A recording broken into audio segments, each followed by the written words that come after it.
हूँ, सुनाता हूँ यहाँ का, जो कि रियल में हकीकत में घटी थी, घटना थी, उसके बारे में बताऊँगा। तो मैं ये चाहूँगा कि चलिए मैं इसको इस बस के बारे में थोड़ा कमरे में बताऊँगा, क्योंकि थोड़ा शोर ज़्यादा है बाहर, गाड़ियों को निकल नहीं। तो दूसरा थोड़ा हमारे कैमरा मैन भी डर रहे हैं। एकाएक मुझे इस बात को याद आ गई, तो मैंने कहा लाइए इस कहानी के माध्यम से या इस सच्ची घटना के माध्यम से आपको मैं बताऊँ, ताकि आप भी सुने और इसके बारे में अपनी राय या कमेंट कीजिएगा। ये घटना बिल्कुल सच्ची। तो आइए चलते हैं, घटना के बारे में बताता हूँ, जो कि घटना यहाँ पर घटित हुई थी और जिसके बारे में मुझे मालूम है, क्योंकि आपको मालूम है मेरा टूर एंड ट्रेवल्स का काम है, मैं आता जाता रहता हूँ और ऐसी बहुत सी किस्से हैं। मैं इस कहानी को आपके सामने रख रहा हूँ और इसको आप सुनिए। देखिए, यहाँ जिस होटल में हम लोग ठहरे हुए हैं, इसके बगल में जस्ट होटल है। उसके बारे में ये किस्सा है कि आज से जो है कम से कम जब कोरोना आया था इंडिया में, इससे पहले की बात है कि एक कपल आया हुआ था, हस्बैंड एंड वाइफ, उनका एक बच्चा था। तो उन लोग यहाँ पे ठहरे हुए थे, तो अपना रुके हुए थे, पोखरा घूमने के लिए आए हुए थे और वो इंडिया से आए हुए थे। ये बात मैं आपको बता सकता हूँ इंडिया में कहाँ से आए थे, क्योंकि कुछ बातें हम लोग नहीं कह सकते थे।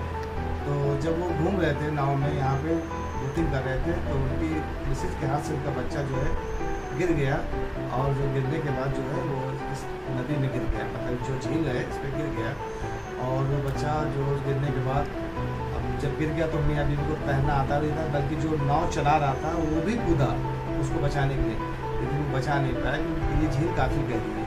फिर उसके बचाने के लिए रवज में काफ़ी यहाँ की जो गोताखोर लोग को आए, उस बच्चे को ढूंढाया। 4 से 5 घंटे में बच्चा मिला। तो उस बच्चे से काफ़ी हताश हो चुकी थी जो पापा थे मियाँ बीवी, और वो रूम में आए।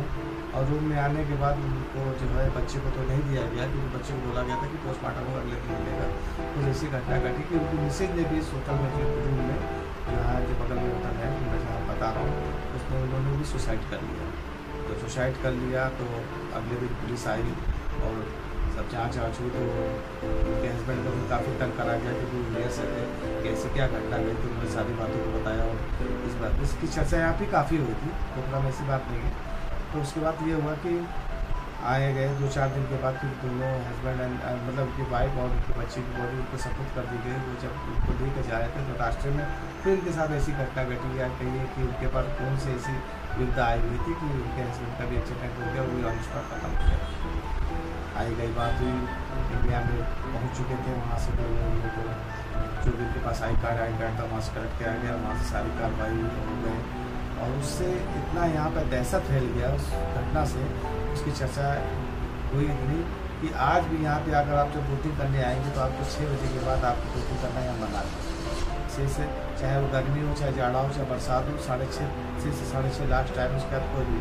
और उसी दिन से यहाँ पे ऐसा नियम हो गया कि आपको लाइफ गार्ड जैकेट पहननी है, चाहे वो 4 साल का बच्चा हो चाहे 10 साल का, बिना लाइफ गार्ड के आप यहाँ पे बोटिंग नहीं कर सकते।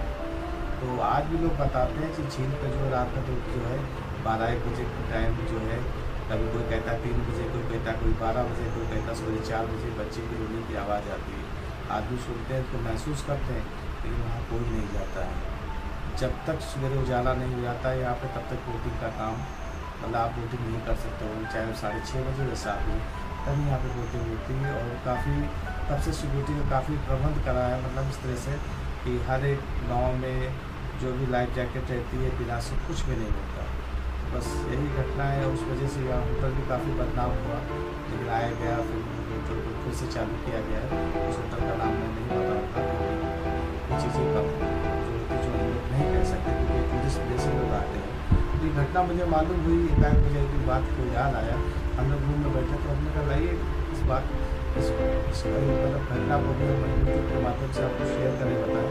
ये घटना हमको किसी के द्वारा हमें पता चली थी होटल में, और उसको हमने भी उसका साक्षात प्रमाण देखा, क्योंकि हम यहाँ 2 दिन होटल में रुके थे। तो हमें भी रात में बड़ा अजीब सा लगा, झील की तरफ देखते थे तो कुछ अजीब सा महसूस होता था, क्योंकि जो हमारा भी होटल है झील के एकदम करीब है।